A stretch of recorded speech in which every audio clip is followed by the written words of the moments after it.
오늘 여러분과 함께 나눌 말씀은 부서짐 이후 어떻게 살 것인가, 이 제목을 가지고 함께 은혜를 나누려고 합니다. 우리는 지난 6주 동안 부서짐이라는 주제로 말씀을 나누었습니다. 우리는 부러지고 잘려나가고 꺾이고 무너지고 깨어지고 끝나는 줄 알았는데 사실은 끝이 아님을 알게 되었습니다. 새로운 시작이라는 것을 말입니다.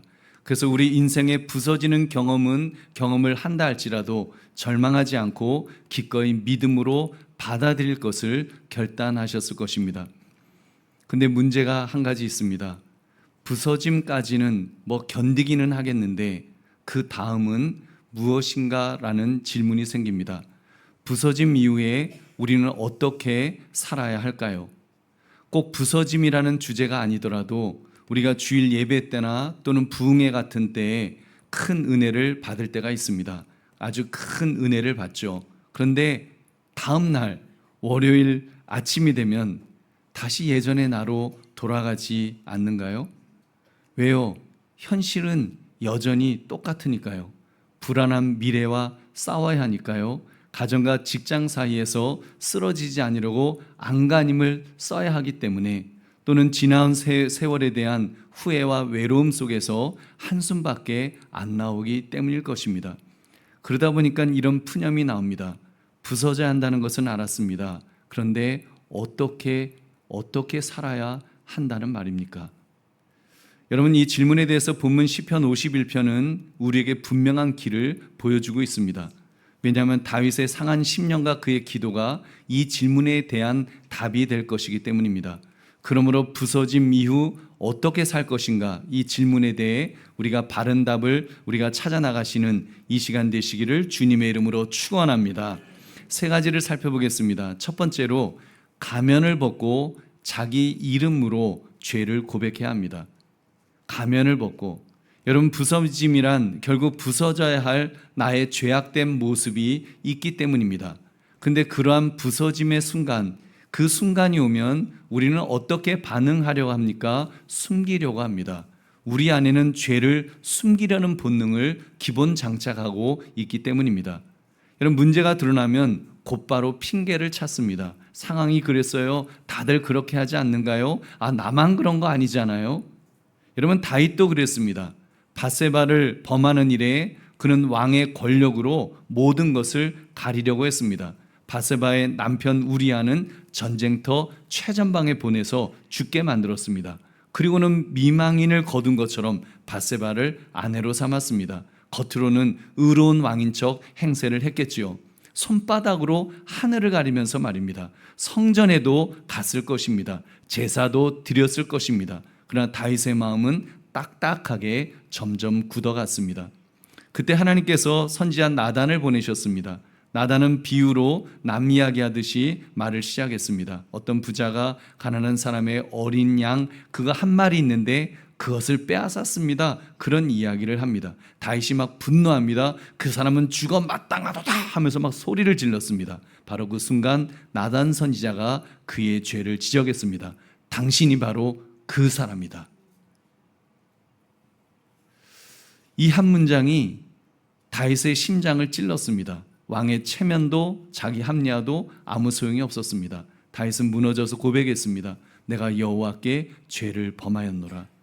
시편 51편 3절은 그 이후 다윗이 자기 죄를 고백하면서 쓴 고백의 시입니다. 우리 함께 우리 3절 말씀 같이 읽겠습니다. 시작. 무릇 나는 내 죄가를 아오니 내 죄가 항상 내 앞에 있나이다. 아멘. 항상 내 앞에라는 표현은 정면으로 마주서 있다는 뜻입니다.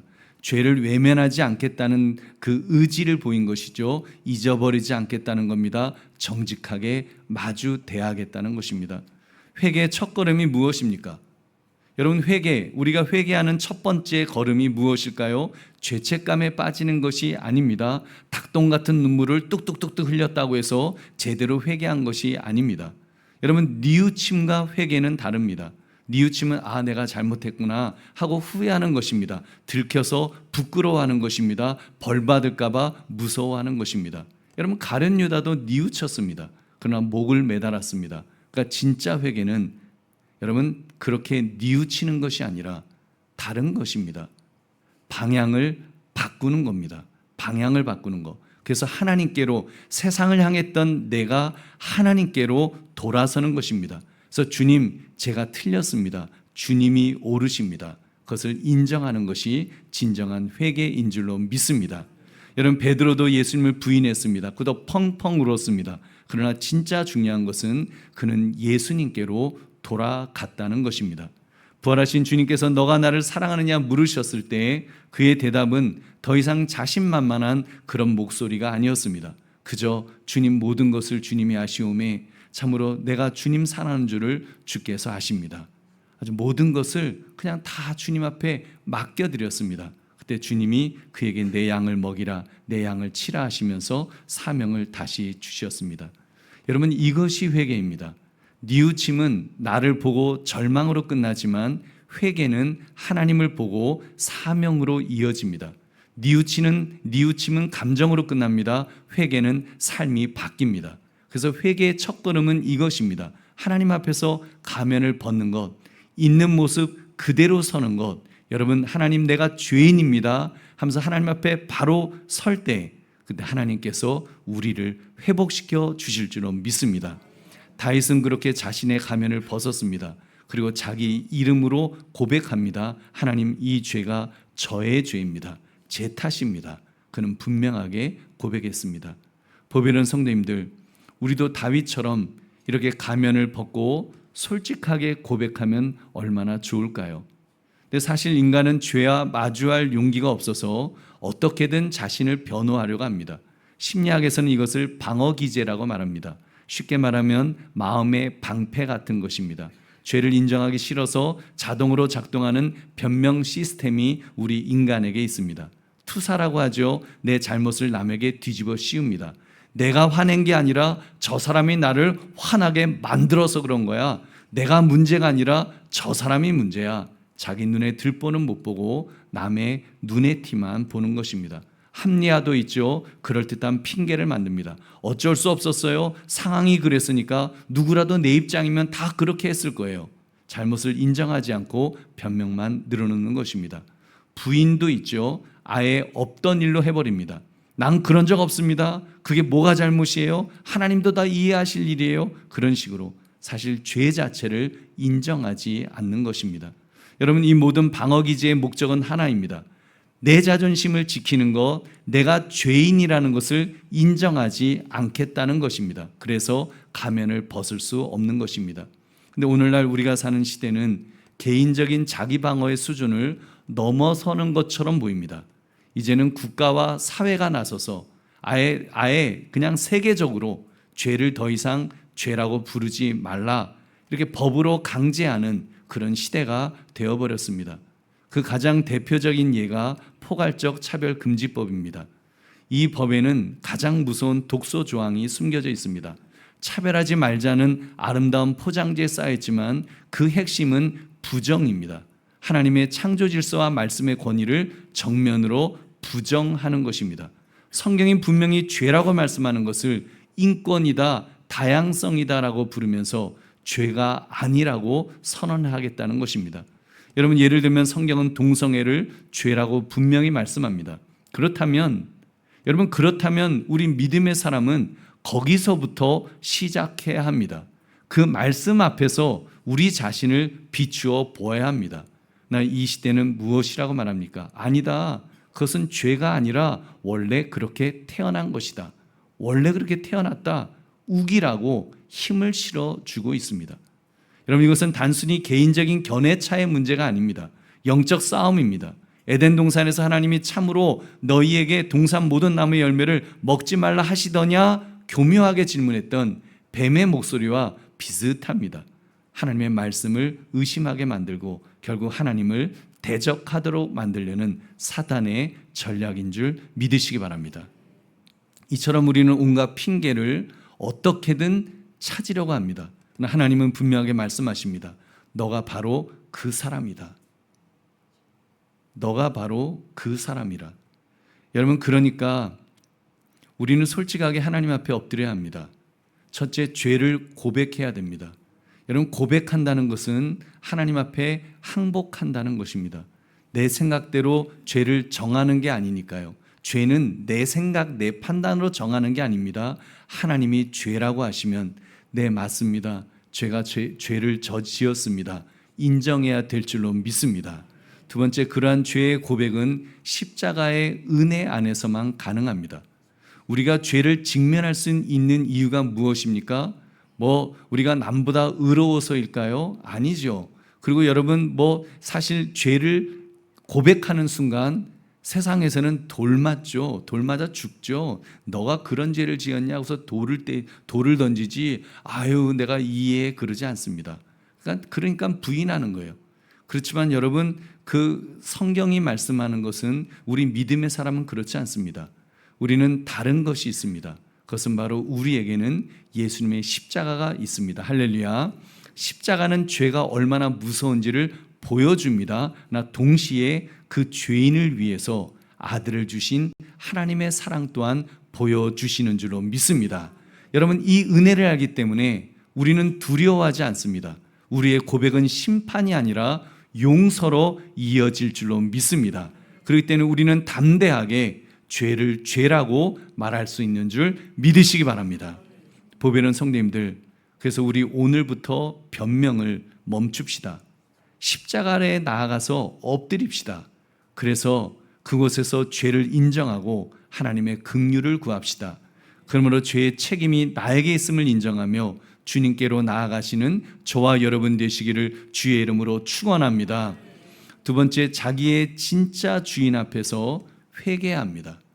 주인 앞에서, 자기 주인 앞에서. 다윗은 죄를 직면한 후에 한 걸음 더 나아갔습니다. 우리 4절을 함께 읽겠습니다. 시작. 내가 주께만 범죄하여 주의 목전에 악을 행하였사오니 주께서 말씀하실 때에 의로우시다 하고 주께서 심판하실 때에 순전하시다 하리이다. 아멘. 내가 주께만 범죄하여 주의 목전에 악을 행하였사오니. 여러분, 이 구절을 읽다 보면 자칫 오해할 수 있습니다. 밧세바와 우리아에게도 죄를 지었는데 왜 하나님께만이라고 하지? 사람에 대한 책임은 그냥 덮으려고 하는 말인가? 여러분, 아닙니다. 다윗은 지금 밧세바와 우리아에게 지은 죄가 없다고 말하려는 것이 아닙니다. 그 모든 죄악의 뿌리가 무엇인지를 깨달았다는 겁니다. 하나님을 주인 자리에 밀어낸 교만이 그것이 뿌리였던 것입니다. 여러분, 죄의 본질이 무엇입니까? 단순히 잘못한 행동이 아닙니다. 내가 주인의 자리에 앉겠다는 것, 내가 주인 되겠다는 것, 그것이 죄의 본질입니다. 그래서 내가 주인 돼서 내 마음대로 하겠다는 것, 그게 진짜 죄인 것입니다. 하나님께 묻지 않고 결정하는 선택, 내 감정만을 우선으로 여기면서 가지는 관계, 내 욕망을 따라 그 집행하는 재정 사용, 여러분, 그 뿌리는 모두 하나님을 밀어내는 죄악입니다. 내가 주인이라는 겁니다. 내가 주인. 그렇기 때문에 죄의 핵심은 하나님과의 관계를 파괴하는 것입니다. 사람에게 상처 준 사건도 그 뿌리를 추적해서 올라가 보면 하나님 앞에서의 반역으로 드러납니다. 그렇기 때문에 다윗은 하나님의 목전에서 회개한 것입니다. 목전은 히브리어로 하나님의 눈이라는 뜻입니다. 하나님의 눈 앞에서 죄를 바라보면 죄의 심각성과 깊이를 제대로 보게 될 줄로 믿습니다. 여러분, 사람에게 사과하는 건 물론 필요합니다. 하지만 사람에게만 사과하고 하나님 앞에서 무너지지 않는다면 여러분, 진짜 회개가 아닙니다. 보배는 성도님들, 혹시 나도 모르게 여전히 내 인생의 주인이 내 자신으로 여기고 있지는 않으십니까? 하나님을 믿는다고 하면서 가장 중요한 결정은 여전히 내 뜻과 계산으로 하고 있지는 않으십니까? 돈 문제에서 11조는 드리지만 나머지는 제 마음대로 할 거예요. 그 투자와 사업은 제가 알아서 합니다. 하나님 간섭하지 마세요. 하나님을 밀어내지는 않았습니까? 자녀 문제에서 기도는 하지만 결국 일타 강사가 있는 좋은 학원이 답입니다. 신앙도 좋지만 일단 내 자녀가 합격하고 볼 일이지요. 성공하고 볼 일이죠. 여러분, 직장에서 주의를 지키면서는 승진 못해요. 이 정도 거짓말은 어쩔 수 없어요. 하나님보다 세상을 더 중요시하지는 않았습니까? 이 모든 것에 공통되는 의도가 있습니다. 하나님은 계시지만 실질적인 결정은 내가 하겠다는 것입니다. 자기 삶의 주인이 자기라는 거죠. 그러나 성경은 분명히 말씀합니다. 잠언 16장 9절 사람이 마음으로 자기의 길을 계획할지라도 그의 걸음을 인도하시는 이는 여호와시니라. 아멘. 여러분, 진짜 회개는 바로 이 말씀 앞에서 내 인생의 운전대를 하나님께 넘겨드리는 것입니다. 할렐루야. 책임을 회피하라는 말이 아닙니다. 진짜 왕에게 맡겨드리는 진짜 책임 있는 결정을 해야 될 줄로 믿습니다. 그러므로 지금까지의 삶을 돌아보며 왕노릇하려 했던 자신을 내려놓고 주님을 주인으로 모시는 저와 여러분 되시기를 주님의 이름으로 축원합니다. 세 번째, 부서진 나를 하나님이 고치시도록 내어드려야 합니다. 여러분, 회개의 마지막 단계는 단순히 죄를 용서받는 데서 끝나지 않습니다. 하나님께서 다시 우리를 빚으시는 자리까지 나아가야 합니다. 다윗은 이렇게 기도했습니다. 우리 10절을 함께 읽겠습니다. 시작. 하나님이여 내 속에 정한 마음을 창조하시고 내 안에 정직한 영을 새롭게 하소서. 아멘. 여러분, 이 한 문장 안에 부서짐 이후의 삶을 위한 두 가지 핵심 기도가 담겨 있습니다. 바로 정한 마음과 정직한 영입니다. 정한 마음은 우리의 본질에 대한 기도입니다. 죄로 오염된 마음을 수리하는 정도로는 안 된다는 겁니다. 그래서 하나님께서 천지를 창조하셨던 그 능력으로 하나님 저를 새로운 마음으로 만들어 주십시오. 창조해 주십시오. 하나님께서 그 정한 마음을 창조해 주십시오라고 그가 말하고 있습니다. 반면에 정직한 영은 우리의 방향성에 대한 기도입니다. 새로 창조된 마음이 세상 풍파에 다시 흔들리지 않도록 오직 하나님께로 견고하게 고정시켜 달라는 그런 기도를 하는 것입니다. 여러분, 자동차로 비유하면 이런 겁니다. 정한 마음은 엔진 같은 겁니다. 새 엔진. 그래서 새 엔진을 창조해 달라고, 그래서 달릴 수 있도록. 그러나 정직한 영, 그걸 핸들로 비유할 수 있습니다. 그래서 새 엔진으로 힘을 얻지만 새 핸들로 올바른 방향을 향해서 달려갈 수 있도록 주님, 나를 그렇게 만들어 주십시오. 그래서 정한 마음을 창조하시고 내 안에 정직한 영을 새롭게 해 주십시오. 그렇게 기도한 줄로 믿습니다. 그렇다면 보배로운 성도님들, 이 놀라운 재창조의 역사가 구체적으로 어떻게 내 삶에서 여러분 일어날 수가 있을까요? 이 새 엔진을 움직이게 하고 이 흔들리지 않는 핸들을 붙잡아 주시는 능력의 근원을 어디서 우리가 얻을 수 있겠습니까? 여러분, 다윗이 구했던 주의 영을 통해서 가능합니다. 다시 말하면 성령 충만을 통해서 가능한 줄로 믿습니다. 여러분, 결국 정직한 영을 새롭게 하소서라고 하는 상태는 그 어떤 상태를 가리킵니까? 하나님이 부어주시는 영, 그 성령 충만의 상태를 가리키는 것입니다. 사도행전 2장을 보면 마가의 다락방에서 성령께서 임하셨을 때 흔들리고 방황했던 제자들이 그렇게 담대해진 것을 우리가 볼 수 있습니다. 자기들의 생명까지 내어놓으면서 복음을 증거할 수 있었습니다. 바로 그 성령 충만이 정한 마음, 정직한 영의 실체인 줄로 믿습니다. 그러므로 부서짐 이후 우리가 실천해야 될 것은 이것입니다. 성령으로 날마다 채워져야 될 줄로 믿습니다. 성령으로 날마다 채워지는 삶. 여러분, 성령 충만은 그래서 단번에 감정 체험이 아닙니다. 매일매일의 회개, 매일매일 하나님께 모든 것을 맡겨드릴 때 하나님이 부어주시는 새 영으로 사는 것을 가리킵니다. 여러분, 그렇습니다. 부서짐은 우리 힘이 무너진 자리를 가리킵니다. 그리고 그 빈자리에 성령님께서 임하셔서 우리를 새롭게 만들어 주시는 줄로 믿습니다. 우리 보배로운 성도님들, 여기서 가장 중요한 영적 원리 여러분 말씀드리겠습니다. 절대로 놓쳐서는 안 되는 건데, 여러분, 그것은 바로 이 모든 것은 나의 노력으로 될 수 없다는 것입니다. 여러분의 노력으로 우리가 성령 충만 아니면 정말 새로운 삶 그것이 되는 것이 아닙니다. 부서짐 이후의 삶을 내 힘으로 살려고 하면 반드시 실패합니다. 이제부터는 정말 변화된 삶을 내가 살아갈 거야. 다시는 죄를 짓지 않을 거야. 매일매일 기도할 거야. 여러분, 그렇게 결심하는 순간, 매일매일 기도할 거야 라고 결심하는 순간 나의 모습이 뭐하고 있습니까? TV 보고 있습니다. TV 보면서 볼 거 없네 그러면서도 계속 TV만 봐요. 왜 그렇습니까? 여러분, 부서진 그릇은 여러분 스스로 붙일 수 없기 때문입니다. 스스로 붙지 않습니다. 다윗이 어떻게 기도했습니까? 하나님이여 내 속에 정한 마음을 창조하시고 정직한 영을 새롭게 하소서.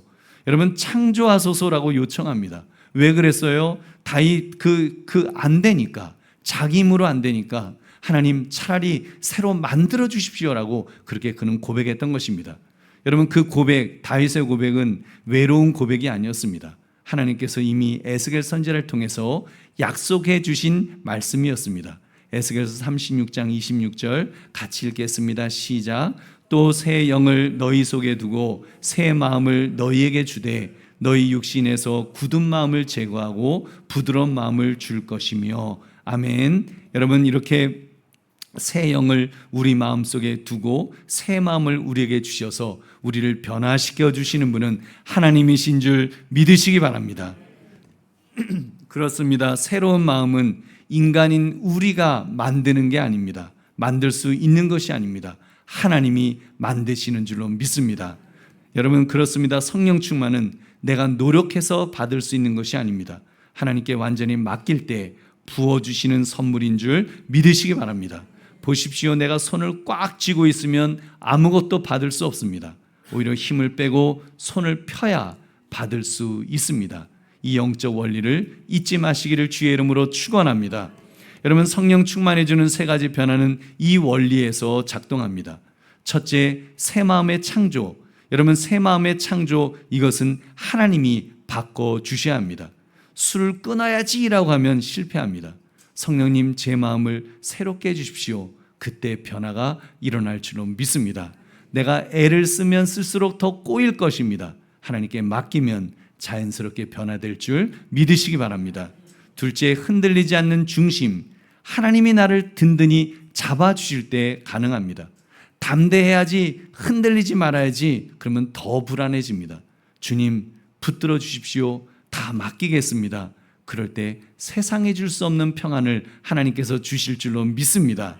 셋째, 사명으로 흐르는 삶도 하나님이 나를 통해 일하실 때 가능한 것입니다.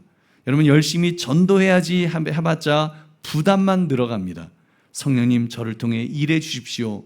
그렇게 기도할 때 자연스럽게 전도 대상자를 만나게 해 주실 줄로 믿습니다. 이 모든 변화의 시작은 우리가 무엇을 해서 얻어내는 것이 아닙니다. 주님이 주시는 선물은 그저 받는 것에서 시작되기 때문입니다. 그렇기 때문에 예수님은 부활하신 후 제자들에게 그렇게 말씀하셨습니다. 성령을 받으라. 숨을 내쉬면서 성령을 받으라. 제자들에게 말씀하셨습니다. 제자들 무엇했습니까? 아무것도 안 했습니다. 그저 받았을 뿐입니다. 할렐루야. 십자가로 옛사람을 끝내신 우리 주 예수 그리스도이십니다. 그는 부활을 통하여 새 창조를 여셨습니다. 그리고 이제 성령님을 통하여 우리를 채워주시는 줄로 믿습니다. 이제 우리가 할 일은 단 한 가지 고백만 하면 됩니다. 주님, 저는 못합니다. 주님, 주님이 해 주십시오. 여러분, 이 고백은 나약함의 표현이 아니라 가장 위대한 능력의 통로를 여는 열쇠인 줄 믿으시기 바랍니다. 그래서 사도 바울이 자신의 약함을 놓고 기도했을 때 주님은 이렇게 응답하였습니다. 내 은혜가 내게 족하도다. 이는 내 능력이 약한 데서 온전하여짐이라. 그리고 바울은 그 음성을 듣고 이렇게 고백합니다. 우리 고린도서 12장 9절 같이 읽겠습니다. 시작. 나에게 이르시기를 내 은혜가 내게 족하도다. 이는 내 능력이 약한 데서 온전하여짐이라 하신지라. 그러므로 도리어 크게 기뻐함으로 나의 여러 약한 것들에 대하여 자랑하리니 이는 그리스도의 능력이 내게 머물게 하려 함이라. 아멘. 그렇습니다. 부서짐 이후의 삶이란 바로 나의 약함을 자랑하는 것입니다.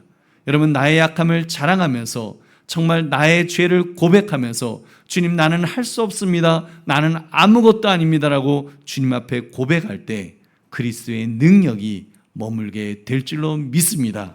그리스도의 능력이 시작될 줄 믿으시기 바랍니다. 진로를 고민하십니까? 주님, 저의 인생을 모두 맡겨드립니다. 그렇게 고백하십시오. 삶의 무게가 무거우십니까? 주님, 대신 져주십시오라고 주님 앞에 주님께 부탁드리시기 바랍니다.